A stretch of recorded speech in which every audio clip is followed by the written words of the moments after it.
Halo, hari ini kita akan membahas tentang penerapan soal tentang hukum kelipatan berganda atau yang disampaikan oleh Dalton ya.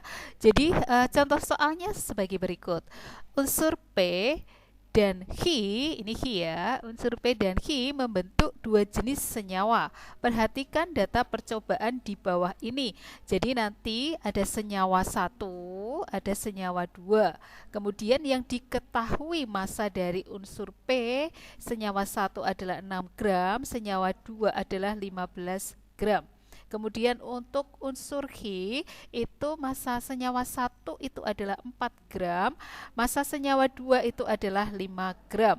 Kemudian kita akan perhatikan di soal unsur apa yang dibuat sama. Nah, jika massa unsur P dibuat sama, jadi ini kita tandai ya. Jadi massa unsur P dibuat sama. Tentukan perbandingan massa unsur He pada senyawa 1 dan 2.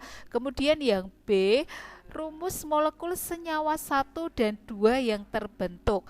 Untuk menjelaskan hukum Dalton ini atau untuk menghitung hukum Dalton ini, langkah pertama kita buat dulu ya tabelnya. Kita buat di sini lagi. Itu ada senyawa 1, ada senyawa 2 kita taruh di sini. Kemudian massanya ini P itu dalam gram. Itu di sini 6, kemudian di sini 15 gram. Kemudian yang He itu adalah 4 gram, kemudian dan 5 gram. Kita buat seperti ini dulu. Kemudian kita harus memperhatikan tadi ini ya, bahwa massa unsur P dibuat sama. Jadi kita akan ngasih kotak ini dulu ya. Ini dibuat sama massanya atau dibuat tetap. Artinya di sini ada angka 6 sama 15. Untuk membuat sama kita jadikan aja ya angkanya menjadi 30. Sebenarnya tidak harus 30. Kalian bisa mencoba angka berapapun yang dibuat sama ya. Jadi kita akan membuat di sini sama ya. Sebentar ya. Oke. Kita jadikan 30. Supaya jadi 30 berarti 6 kali berapa? Supaya jadi 30 kan kita kalikan 5. Nah, kemudian yang 15. Yang 15 kita kalikan 2 supaya jadi 30. Oke. Karena di P kita ada pengkali 5 dan 2, maka yang He juga kita kalikan sama. Di sini kalikan 5, kemudian yang sini dikalikan 2 juga. Oke, kita kasih batasan dulu seperti ini. Kemudian hasilnya kita tuliskan ya, P kemudian He ya. 6 kali 5 ini ya, jadi 6 kali 5 30. Kemudian yang ini 15 kali 2 itu adalah 30. Nah, ini sudah sama ya P-nya ya. Kemudian yang He 4 kali 5 itu adalah 20.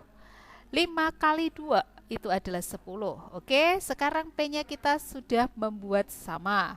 Nah, karena angka-angka ini kita bisa sederhanakan, ini ya, kita bisa sederhanakan, maka kita sederhanakan lagi aja supaya mudah untuk menghitungnya. Kita taruh ini P lagi, kemudian He 30 sama 30, kita masing-masing bisa bagi 30. Berarti di sini dapat 1, yang ini juga dapat 1. Demikian juga untuk He 20 sama 10, kita bagi 10 ya. Yang 20 ini ya, yang 20 dibagi 10 dapat 2. Kemudian yang 10 dibagi 10 itu dapat 1 ya. Yang ini tadi 20 dibagi 10 dapat 2. 10 dibagi 10 dapat 1. Oke, sekarang kita dapat perbandingan yang sederhana. Ini ya yang akan kita pakai. Jadi ketika perbandingan ini sudah sederhana, kita bisa langsung menjawab. Untuk yang A, perbandingan massa unsur He pada senyawa 1 dan 2 ya. Kita ambil aja ini berarti perbandingan unsur He pada senyawa 1 dan 2. Ini kan tadi senyawa, maaf sebentar ya, saya hapus dulu. Oke, ini adalah tadi senyawa 1 dan ini adalah senyawa 2. Jadi perbandingannya kita dapat 2 banding 1. Berarti kita tuliskan di sini 2 banding 1. Kemudian yang B, rumus molekul senyawa 1 dan 2. Nah, kita tinggal ini aja. Nah, ini ya. Jadi P di sini 1, He-nya di sini 2. Berarti rumus senyawanya untuk senyawa 1 jadinya PQ2 ya. Kemudian untuk yang di bawahnya P-nya 1, Q-nya 1 ini ya. Jadi rumusnya adalah PQ ya. Jadi jawabannya di sini adalah untuk senyawa 1 adalah PQ2 dan untuk senyawa 2 itu adalah PQ. Nah, ini adalah cara untuk menyelesaikan soal hukum Dalton. Jadi hukum Dalton ini sekaligus menjawab gitu ya. Kenapa kok misalnya ini saya tulis di sini ya. Kenapa kok C dan O bisa membentuk dua senyawa gitu kan? Ada CO, ada CO2. Oke, silakan dipelajari dan terima kasih.